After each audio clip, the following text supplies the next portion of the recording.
The fascinating subject for me, the Chiffchaffs.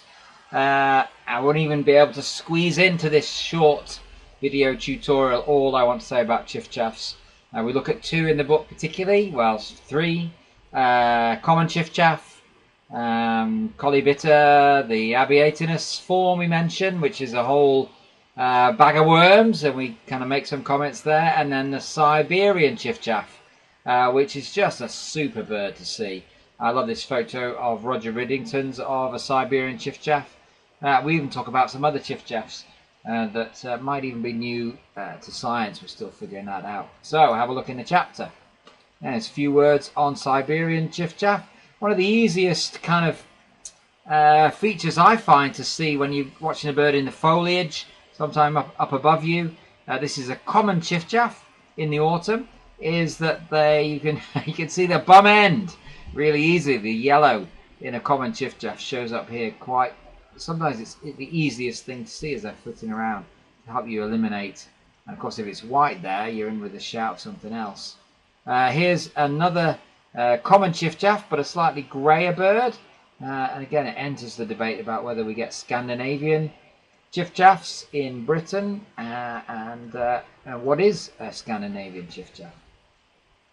Again, you can see the nice olivey tones, and notice how there's kind of yellow streaks through the plumage, but the eye-ring is more prominent than the supercilium on a common Chiffchaff, where it's not an absolute rule, but often it's the other way around. On Siberian, the eye-ring kind of disappears, doesn't strike you as much, and it's the supercilium, the pale supercilium, that catches your eye first.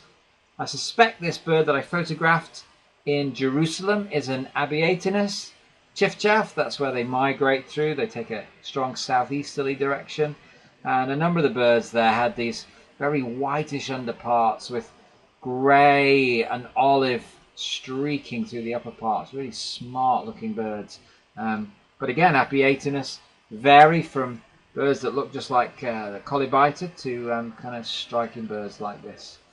And there's the subject of love, the Siberian Chiffchaff. Just a smart wee thing coming from Siberia in some numbers each autumn, and a fascinating bird to hear and to study, and I've never heard one fully sing, and that would be just a dream if I could.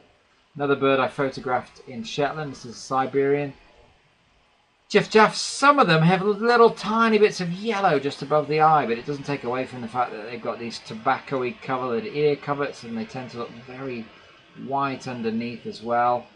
And some super photographs of a Siberian Chiffchaff by Tristan Reed. Notice how the eye ring is not so prominent. It's the supercilium that jumps out at you, and I love this shot.